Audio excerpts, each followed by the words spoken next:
Olá, boa noite a todos. Feliz semana. Olá, doutora Rafaela, boa noite. Neste mês de maio, estamos falando sobre o tema obesidade. Essa é a nossa terceira semana.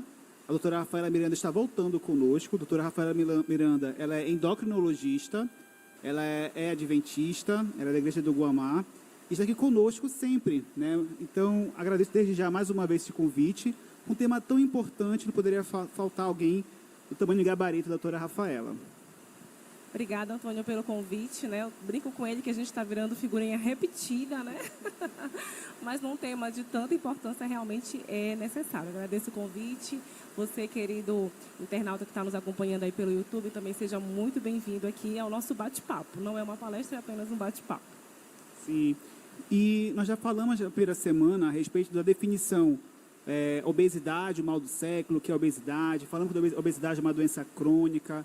Falamos das classificações, falamos dos riscos à saúde e, na semana passada, falamos sobre o início do tratamento da obesidade, que é a mudança do estilo de vida, a importância de acompanhamento multiprofissional.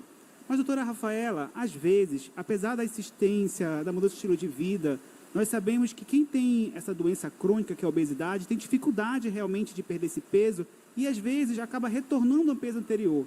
E aí, o que a ciência tem nesse momento de soluções que nós possamos tratar esses pacientes? Muito bem. Recapitulando o que nós vimos há 15 dias atrás, né? Então, a obesidade é uma doença complexa, multifatorial, com fatores genéticos, ambientais, ou seja, não é aquela preguiça do paciente, né? Então, muita gente acha ainda que a pessoa só tem excesso de peso porque não faz atividade física e não fecha a boca. E não é bem assim. Exatamente o que o doutor Antônio comentou sobre a questão da biologia. Então, o que a gente sabe é que cada vez é mais difícil perder peso. Todos nós temos amigos, familiares que já passaram por essa jornada de perda de peso. E a gente sabe que o mais difícil não é a perda de peso inicial, é o quê? É a manutenção desse peso perdido.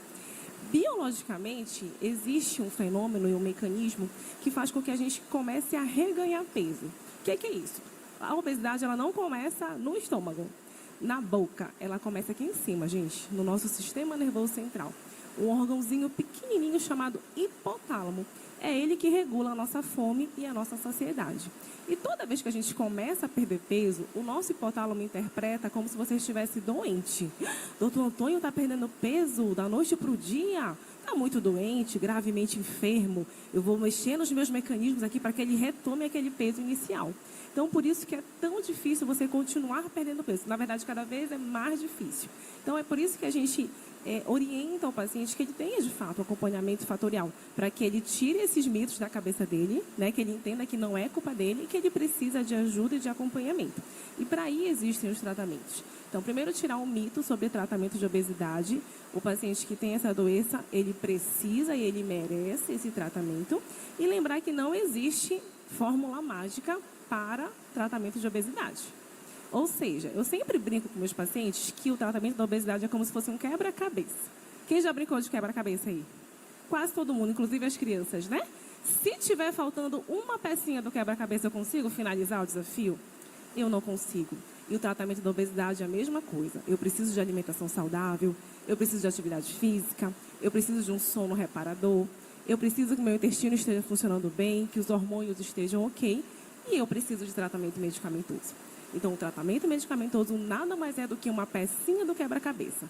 Sem ele, muitas das vezes é muito difícil chegar no resultado e muitas das vezes o paciente não consegue chegar sem o tratamento medicamentoso. E, doutora Rafaela, falando de tratamento medicamentoso, abra oportunidade aqui, nós estamos ao vivo pelo YouTube. Vocês também da igreja, aqueles que querem fazer alguma pergunta sobre tratamento medicamentoso, agora estou acompanhando, podem fazer, tá certo? Posso ler aqui para a doutora Rafaela explicar para nós aqui um pouquinho. Doutora Rafaela, o que nós temos no Brasil que nós chamamos de medicações aprovadas, on-label, disponíveis e que traz uma boa segurança e também auxilia na perda de peso? Perfeito. Nós temos o tratamento da obesidade medicamentoso, a gente divide, né? No on-label, que é isso que eu estou falando, ou seja, são medicamentos aprovados em bula para obesidade. Nós temos o off-label, que são medicamentos que foram criados com outra finalidade, mas que se vê uma perda de peso e hoje em dia nós usamos junto no nosso arsenal terapêutico para o controle dessa doença. Então, nós temos várias medicações, tá? Então, vamos citar alguns exemplos, assim, sem conflito de interesse nenhum, Então, nós temos a sibutramina, nós temos o orlistat, que ajuda na redução da gordura corporal, tá? Nós temos os mais famosos agora, que são os mais recentes, né, que são as canetas, Ozempic. Então, assim, nós temos várias medicações que auxiliam. O que é interessante a gente conversar aqui? Não tem receita de bolo, tá, gente? O tratamento da obesidade, ele é individualizado.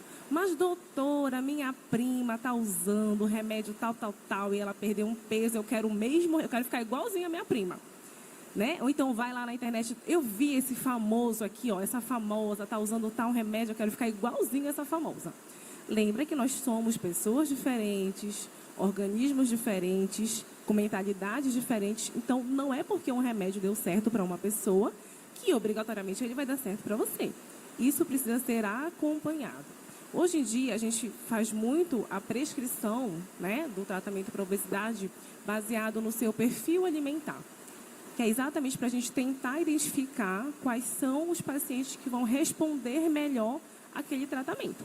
Então, por exemplo, eu tenho um paciente que é super ansioso. A gente sabe que um dos gatilhos para a obesidade é a ansiedade, né?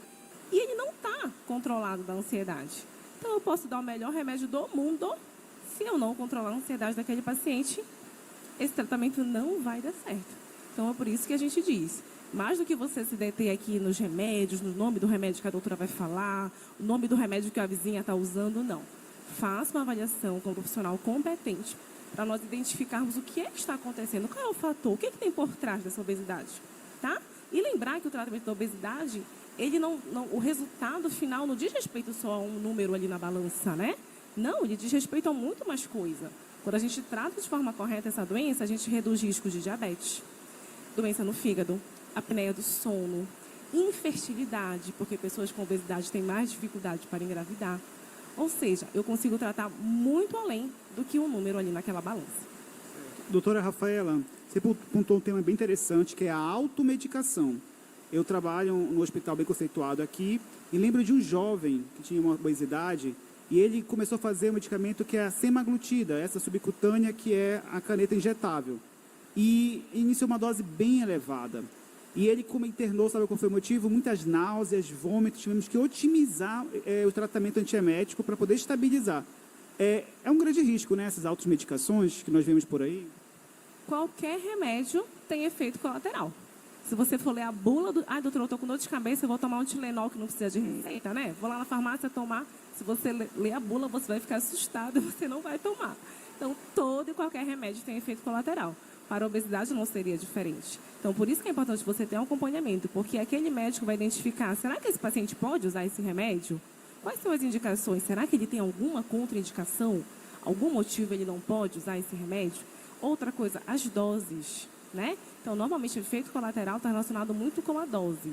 Esse jovem, que foi o exemplo aqui da história, ele começou com doses muito altas. Então, é até esperado ele ter efeito colateral. Então, de forma muito inapropriada, inadvertida, ele teve efeitos colaterais, não porque o remédio é ruim, mas porque ele foi usado num contexto inadequado.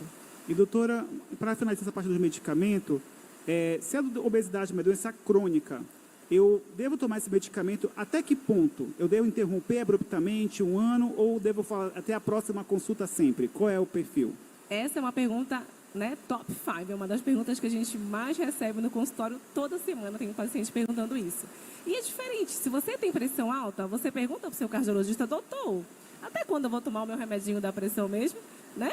Ou os meus pacientes diabéticos, doutor, eu vou tomar o remedinho do diabetes até quando mesmo? Não. Por quê? Porque nós estamos vivendo uma mudança de mentalidade. Então, nós estamos aqui exatamente para aprender isso, que a obesidade, assim como a hipertensão, assim como o diabetes, é uma doença crônica. Uma doença de difícil tratamento e uma doença recidivante. Quando você para de tratar, a chance de você recuperar esse peso é enorme. Então, muitas das vezes, sim, alguns pacientes vão precisar de tratamento contínuo. Não necessariamente o mesmo remédio. A gente associa a medicação, a gente troca a medicação, a gente adapta a questão do estilo de vida. Lembra que não tem nenhum remédio milagroso. Então, se esse paciente que está fazendo tratamento medicamentoso não mexeu no seu estilo de vida, a chance dele não ter sucesso é muito grande, né? Mas nós temos, sim, pacientes que conseguem atingir controle da doença sem medicação. Então, o tempo é até a próxima consulta, é até a próxima reavaliação. e a gente vai definir se realmente há necessidade de manter. Mas abrir a nossa mente, sim, que em alguns casos vai haver necessidade de uso contínuo. Perfeito. Por mais que às vezes ocorra mudança de estilo de vida, tratamento medicamentoso, acompanhamento multiprofissional, mas assim, não conseguem, né? Pode acontecer situações. Ouvimos falar muito de cirurgias bariátricas. Quando há indicação das cirurgias bariátricas? E os tipos de cirurgias, bem brevemente pelo tempo agora, infelizmente. Então, a cirurgia bariátrica, ela é uma das modalidades do tratamento da obesidade. Então, não é porque o paciente ele foi classificado para esse tratamento que ele vai abandonar todo o resto. Não. Lembra que eu falei? Faz parte do tratamento. Então, ele continua com alimentação saudável, ele continua com atividade física, ele continua com tratamento medicamentoso e foi oferecido para ele um outro tratamento, uma outra modalidade, que é o tratamento cirúrgico, tá? Essa modalidade normalmente é oferecido para quem tem uma obesidade grau 3. Lembra que a gente aprendeu a calcular o IMC? Você vai dividir o seu peso pela altura vezes a altura, né? Ou a altura ao quadrado.